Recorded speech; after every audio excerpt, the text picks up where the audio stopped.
आज की कहानी मेरे इस YouTube चैनल पर आप सभी का मैं धनंजय जैन हार्दिक अभिवादन करता हूँ।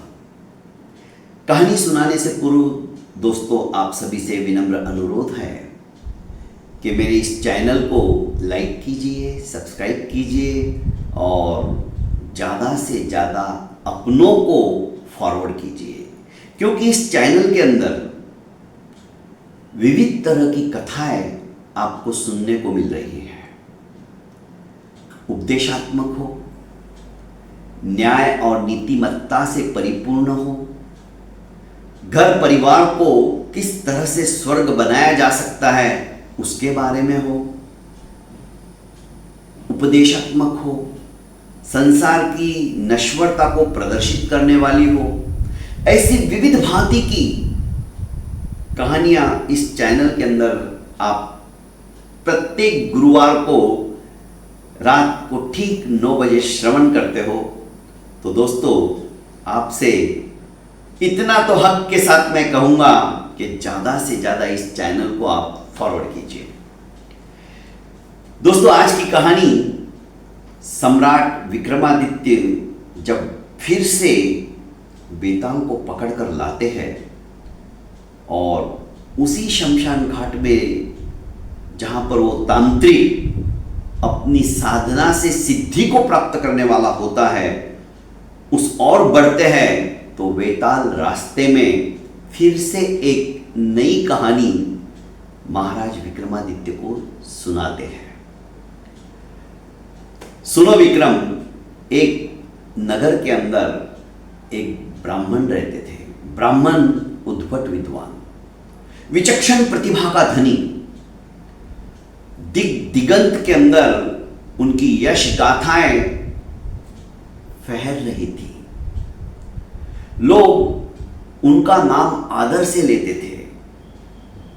ब्राह्मण संपन्न परिवार के थे। बहुत बड़ा महल, तालाब, उद्यान, नौकर चाकर, 3 पुत्रों को भी उन्होंने अपनी विद्वत्ता के कारण से अच्छी तरह से सुशिक्षित कर रखा था। पर दोस्तों ब्राह्मण देवता के 3 पुत्र अत्यंत नाजुक थे, कोमल थे, संवेदनशील थे। एक दिन ब्राह्मण ने अपने 3 पुत्रों से कहा कि देखो हमारे तालाब में कोई कछुआ नहीं है, तो एक काम करो, तुम समुद्र किनारे जाकर वहां पर कई तरह के कछुए मिलेंगे, एक अच्छा सा कछुआ पकड़कर लेके आओ। तीनों बड़े खुश हुए। तीनों भाई कहने लगे कि जरूर, क्या हम अभी प्रस्थान करें? ब्राह्मण देवता ने कहा नहीं, कल प्रातः तुम आवश्यक कार्यों से निवृत्त होकर अल्पोपहार लेने के पश्चात जाना। तीनों भाई बड़े खुश हुए। तरह तरह की कल्पना उनके मन मस्तिष्क में आ रही थी कि समुद्र किनारे जाकर हम मौज मस्ती करेंगे। और कब सवेरे हो गया उन्हें पता ही नहीं चला, कब सोचते सोचते नींद आ गई थी और प्रातःकाल फटाफट उठकर आवश्यक कार्यों से निवृत्त होकर नाश्ता करके वे अपनी यात्रा के लिए निकलने को समुद्यत हो गए।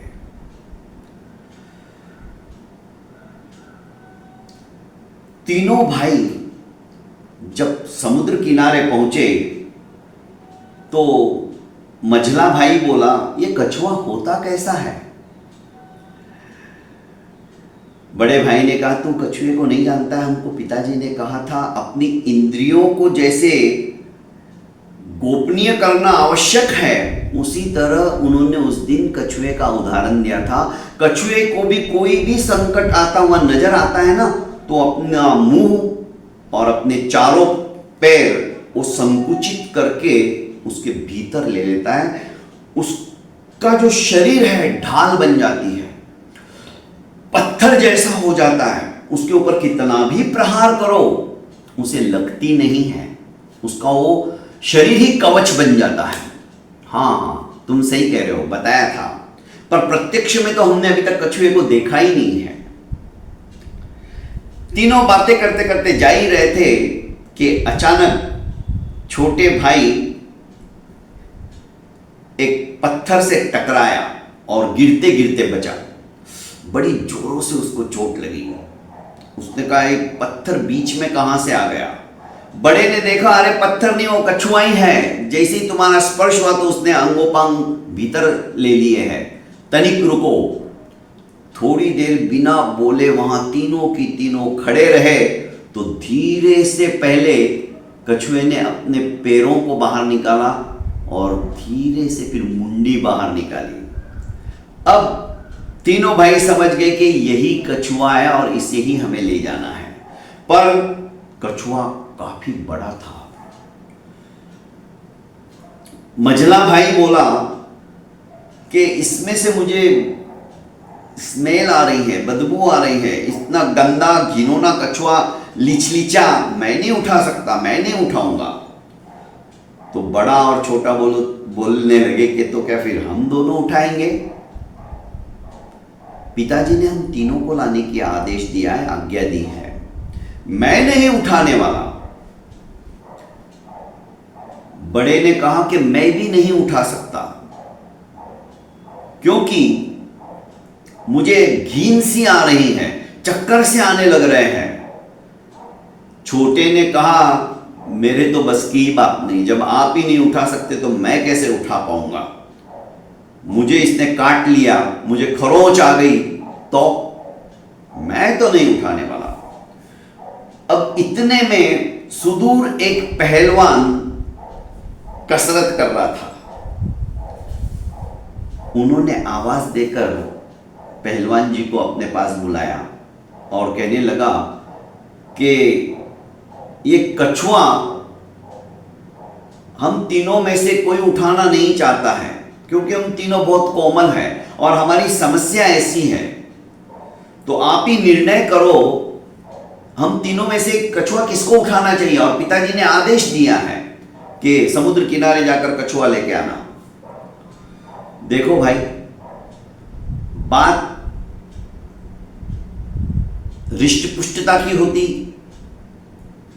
बात तुम्हारे शौर्य पराक्रम की होती, तुम तीनों के बीच में कुश्ती लड़ी जाती तो उसके बारे में तो मैं कुछ बता सकता था क्योंकि मेरा काम ही वो है। पर तुम्हारी समस्या दूसरी है। तुम्हारी समस्या है तुम इतने कोमल हो, इतने नाजुक हो, इतने संवेदनशील हो कि इस कछुए को उठा भी नहीं सकते हो और उठाना भी नहीं चाहते हो। तो कौन उठाए? उठाना तो तुम तीनों में से ही किसी को है, चाहे बारी बारी से उठाओ या कैसे भी उठाओ, पर तुम तो इसको हाथ लगाना भी नहीं चाहते हो। तो एक काम करो, तुम्हारी इस समस्या का समाधान राजा ही दे सकते हैं। तुम राजा के पास चले जाओ, उन्होंने अच्छे अच्छे न्याय किए हैं, वो भी न्याय कर देंगे। तुम तीनों में से सबसे कोमल कौन है वो कछुआ नहीं उठाएगा। निर्णय हो गया, जो कोमल नहीं है उसे कछुआ उठाकर घर ले जाना होगा। तीनों ने कहा बात तो ठीक है, पर हम जब तक राजा जी के पास से वापस नहीं आते हैं और ये कछुआ कहीं चला गया तो आप चिंता मत करो। पहलवान ने कहा मैं यहीं बाजू में ही रहता हूं, इस कछुए को उठाकर मैं मेरे घर पे ले जाऊंगा, आप वापस आकर इस कछुए को ले जाना। ऐसे कछुए रोज के निकलते हैं यहां। तो तीनों भाई अब राज दरबार की ओर निकल पड़े क्योंकि राजा का भवन समुद्र किनारे भी था और राजा हमेशा सायंकाल के समय समुद्री सैर करने के लिए आते थे तो तनिक विश्राम के लिए वहां पे भी रुकते थे। पहलवान जी ने वो सब बता दिया था। ये तीनों की तीनों वहां पहुंच गए। दरबान ने कहा क्या बात है, हमें राजा जी से मिलना है और उनसे हमें न्याय की अपेक्षा है। न्याय की अपेक्षा है? कैसा न्याय? हम वो राजा जी को ही बताएंगे, आप सूचना दे दो। दौड़ा दौड़ा सिपाही भीतर गया और महाराज से निवेदन करने लगा कि कोई 3 पुरुष आए हैं और वे तीनों बड़े सौम्य प्रकृति के दिखाई दे रहे हैं, सुकुमार दिखाई दे रहे हैं। वे चाहते कि आप उनका न्याय करो। राजा ने कहा कि उन्हें भीतर ले आओ। तीनों भाई राजा जी के पास पहुंचे। राजा जी ने कहा, कहो क्या बात है, किस तरह का न्याय चाहिए? इन तीनों ने संपूर्ण घटना का विवरण राजा के सामने रख दिया और कहा कि आप ही हमें बताओ कि हम तीनों में से कोमल कौन है। राजा ने कहा, यह समस्या तो अद्भुत है, तुम्हारी कोमलता के बारे में मैं कैसे बताऊं? इसके लिए तुम्हें मेरे पास कुछ समय के लिए रुकना पड़ेगा। जब तक मैं देखूंगा नहीं, तुम्हें परखूंगा नहीं, तब तक मैं कैसे निर्णय दे सकता हूं? इसी बीच रसोइया जो वहां पर बनाता था, उसने कुछ स्वादिष्ट चीजें बनाई थी। कहने लगा कि महाराज, भोजन का समय हो गया है, आप आइए और भोजन कर लीजिए। राजा ने कहा कि हे ब्राह्मण पुत्रों, चलो तुम हमारे मेहमान हो और भोजन के समय पे ही आए हो, पहले हम भोजन कर लेते हैं। तीनों को भी बड़ी भूख लगी थी क्योंकि सवेरे खाया था। राजा जी के साथ भोजन करने के लिए बैठ गए, पर बड़ा लड़का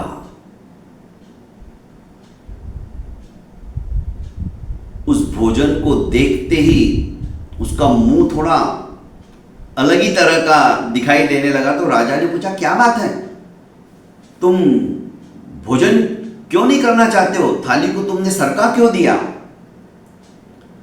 उसने कहा, मुझे इसमें से बदबू आ रही है, बू आ रही है। राजा ने कहा, कैसी? सभी खाना एकदम फ्रेश है, किस तरह की बू आ रही है? कि राजन, ऐसा लगता है चावल के अंदर है ना, जैसे शमशान घाट के अंदर चीता को जलाने के बाद में जो राख उड़ती है, उस राख की स्मेल जैसा इस चावल में से स्मेल आ रही है। राजा ने कहा, क्या बात है? राजा ने वो चावल का कटोरा अपने नाक के पास लाया और सूंघ कर देखा तो उसमें कोई स्मेल उनको महसूस नहीं हुई। उन्होंने कहा, तुम कैसी बात करते हो? दोनों भाइयों ने कहा, ये ऐसा ही करता है, घर में भी कुछ भी हुआ तो ये माँ को परेशान कर डालता है। 10 तरह के खाद्य पदार्थ इसके लिए बनाने पड़ते हैं, तब कहीं जाकर ये खाता है। इसमें ये चीज की बदबू आ रही, इसमें वो चीज की आ रही, इसके नाटक रहते हैं ऐसे। अब अलग अलग तीनों भाइयों की कोमलता राजा को परिलक्षित करके न्याय देना था। राजा ने अपने अंगरक्षक को पूछा कि ये चावल कहाँ से आए? तो अंगरक्षक ने कहा कि महाराज, ये तो हमारी ही खेती के चावल है और हमारी खेती के चावल अत्यंत अच्छे होते हैं। वो तो ठीक है, पर हमारे खेती के पास कोई शमशान घाट वगैरह है क्या? तो बोला कि हाँ, एक शमशान घाट है। शायद वहीं पर जो चीता जलाई जाती है उसी की राख उड़कर आई होगी जब चावलों का वपन किया गया होगा खेतों में, और उस चावल में ये राख की बू समाहित हो गई है। राजा ने कहा, वाह, मान गए, ये बड़ा लड़का इतना कोमल है, इतना सुकुमार है कि इसको चावल के भीतर की भी जब पकने के पहले, उगने के पहले जो मिट्टी उड़कर आई थी वो समाहित हो गई, तो तब से उसकी स्मेल उबलने के बाद भी ये महसूस कर रहा है, ये तो सबसे ज्यादा कोमल है। फिर दोनों भाई बोले, तो क्या महाराज, कछुआ हमें उठाना पड़ेगा? राजा हंस पड़ा उनकी इस तरह की बात सुनकर।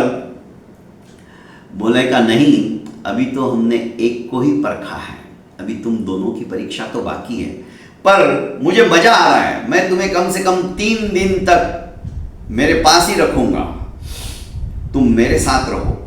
तुम्हारे पिताजी को मैं सूचित करवा देता हूं कि वो मेरे संरक्षण में है। अब राजा सायंकाल का भोजन करने के पश्चात थोड़ी देर वहाँ पे घूमे और वापस अपने राज दरबार में जाने के लिए समुद्यत हुए, तो उन्होंने कहा कि इन तीनों को भी अपने ही रथ में बिठाकर अपने साथ ले चलो। तीनों राज दरबार में पहुंचे। रात्रि का समय हुआ, नृत्यांगना आई, वाद्यंत्र बजाने वाले बैठ गए। राजा ने कहा आओ, तुम भी आओ, तुम भी लुत्फ उठाओ, तुमको भी म्यूजिक का, संगीत का कोई शौक है या नहीं? तो बड़ा भाई और सबसे छोटा भाई बोला कि मझला जो है ना, ये पिताजी जब भी भजन वगैरह गाते हैं तो ये मृदंग बजाता है। अच्छा, तो आज नर्तकी जिसके ऊपर नृत्य करने वाली है वो ताल तुम बजाओगे। ठीक है महाराज, आप जैसी आज्ञा दो। वो नर्तकी के पास जाकर बैठ गया, मृदंग को चेक किया, पर जैसे ही नर्तकी उसे समझाने लगी कि मैं किस ताल के ऊपर, किस यमन कल्याण राग के ऊपर नृत्य करने वाली हूँ, क्लासिकल बेस है तो तुम्हें क्या बजाना है? उसने कहा मुझे आता है, मुझे पता है, नी रे ग, नी रे म ग, मा ग रे सा, यही सुर है ना? नर्तकी बोली वाह, तुम्हें तो बहुत कुछ आता है। हाँ, पर जैसे वो पूरा यमन कल्याण का राग उसे बताने वाला था, तब तक उसने अपना नाक इस तरह से कर लिया। राजा ने कहा क्या हुआ, तुम ऐसे बेचैन क्यों हो रहे हो? कि महाराज इस नर्तकी में से मुझे बू आ रही है, गंध आ रही है और वो मैं सहन नहीं कर पा रहा हूं। नर्तकी ने कहा आज ही मैं उपटन करके आई हूं केशर चंदन का, शायद उसकी बू आ रही होगी। नहीं नहीं, उसकी बू नहीं है ये तो चमेली का तेल लगाया है, उसकी बू आ रही होगी। नहीं नहीं, ये कुछ अलग ही है। राजा ने कहा किस बात की बू आ रही है? कि महाराज मुझे ऐसा लग रहा है कि बकरी के दूध की बू इसके शरीर में से आ रही है। बकरी के दूध की बू? नर्तकी ने कहा तुम कैसी बात करते हो? उसको गुस्सा आ गया। राजा ने कहा कि नृत्यांगना, क्या तुम आज बकरी का दूध पीकर आई हो? नहीं महाराज, मैं भला बकरी का दूध क्यों पी के आऊंगी? तो तुमने किस तरह से बताया? बेटा बताओ, तुम्हें क्यों आ रही है बू? कि नहीं महाराज, इसके शरीर में से ही आ रही है। नर्तकी को याद आया कि मेरी मां बचपन में ही कराल काल के गाल के अंदर समाविष्ट हो गई थी महाराज। उस समय मेरी मौसी ने मुझे बड़ा करने के लिए बकरी का दूध पिला पिला कर बड़ा किया, पर उसको तो कितने साल हो गए। राजा ने कहा वाह। राजा समझ गए, तुम्हारे रगों के अंदर भी खून की जो नसों के अंदर खून प्रवाहित हो रहा है, ब्लड प्रवाहित हो रहा है, उसमें भी वो दूध समाहित हो चुका है, उसी का दूध में परिणित तुम्हारा ब्लड बना है, तो तब का स्मेल इसे आज भी आ रही है। वाह, ये तो सचमुच में बहुत सुकुमार है। बड़े भाई ने कहा तो अब ये कछुआ क्या हमें उठाना पड़ेगा? छोटा भी एकदम से डर गया कि ये तो हमारे ऊपर आ गए। राजा ने कहा नहीं, अभी छोटे की परीक्षा बाकी है। खैर, रात्रि का समय हुआ, सोने के लिए तीनों भाई जब एक कक्ष के अंदर गए तो वहां पर एक सुंदर बिछौना, गद्दा बिछाया हुआ था। तीनों आराम से सो गए और बातें करते करते कब उन्हें नींद आने लग गई पता ही नहीं चला। पर सबसे जो छोटा था वो बेचैन था, उसे नींद ही नहीं आ रही थी, उसके पीठ पर कुछ चुभ रहा था। उसने दोनों भाइयों को झकझोर के जगाया कि उठो, मुझे दर्द हो रहा है। तीनों भाइयों ने कहा किस बात का, क्या हो गया? मुझे कुछ तो चुभ रहा है। राजा का कक्ष बाजू में ही था। इन तीनों की आवाजें सुन के वे आए और कहने लगे क्या हो गया, तुम लोग अभी तक सोए क्यों नहीं? तो दोनों बड़े और मझले भाई ने कहा कि छोटे को कुछ चुभ रहा है, यहां पर चुभ रहा है। सिपाहियों को बुलाया गया और कहा गया कि देखो चद्दर झटको क्या है क्या नहीं। देखा तो उन्होंने कहा ये तो डबल स्प्रिंग के गद्दे जैसे है, ये तो एकदम मखमल की तरह मुलायम है, इसमें भला क्या चुभेगा। पर बारीकी से देखा गया तो राजा ने कहा कहाँ चुभ रहा है। जब इसने अपना हल्का सा मुलायम सा जो परिधान धारण किया था उसको हटाया तो देखा गया वहां पर एक केस बाल उसका निशान बंधा पड़ा था। बाल यहां कहां से आया, देखा गया तो गादी में भी वो बाल चिपका हुआ था। बस महाराज यही बाल मेरे को चुभ रहा है, और वही बाल का निशान लाल हो चुका था। राजा ने कहा वाह, ये तो अत्यंत सुकुमार है, जो कि चद्दर के नीचे गादी के ऊपर जो बाल था वो चुभ रहा है, इसके जैसा सुकुमार कोई नहीं। राजा असमंजस में पड़ा था कि क्या करे, किसको पारितोषिक दे किसको नहीं दे, कौन सबसे ज्यादा सुकुमार है, मैं न्याय क्या करूं। विक्रमादित्य ने जब ये बात सुनी तो वेताल कह उठा, मैं आपसे ही सुनना चाहता हूं विक्रमादित्य, राजा क्या न्याय दे सकता है और राजा को किस तरह का न्याय करना चाहिए। सही कोमल कौन है, सबसे ज्यादा सुकुमार कौन है, सबसे ज्यादा संवेदनशील कौन है। क्योंकि तीनों भाई एक से बढ़कर एक थे। चावल की अंदर शमशान की राख मिक्स हो चुकी है, तब से पकने के बाद भी उसे शमशान के राख की बदबू सी आने लगी थी। बकरी का दूध उस नर्तकी ने बचपन में पिया था, उसे आज उस बदबू को भी उसने पहचान लिया। चंदन का उपटन, केशर का उपटन, चमेली का तेल, इनके होने के बावजूद भी उसके धमनियों के अंदर बहते हुए खून में से जो बू आ रही थी वो उसने पहचान ली और उसे वो सहन नहीं हो रही थी। तीसरा, एक छोटा सा बारीक बाल उसे चुभने लगा। विक्रम बताओ, इन तीनों में कोमल कौन? और राजा ने क्या किया होगा, क्या निर्णय दिया होगा? विक्रमादित्य कहने लगे कि वेताल सुनो, सबसे ज्यादा कोमल छोटा भाई था। क्यों? इन तीनों के अंदर छोटे को ही तुमने क्यों चुना? क्योंकि पहले जो दो थे, चावल और बकरी के दूध वाले, ये तो कानों से भी हम सुन सकते हैं कि राजा के खेत शमशान घाट के पास है, तो स्वाभाविक है कि भाई उसकी बू आ रही होगी।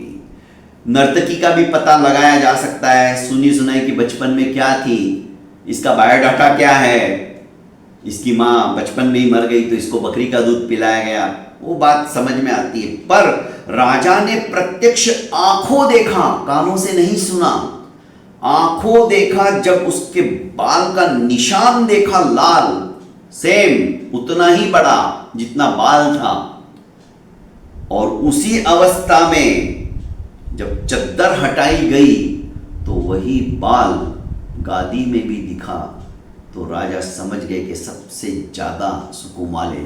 क्योंकि कानों सुनी से भी ज्यादा महत्वपूर्ण है आंखों देखी, उस पर विश्वास होता है। और यही हुआ।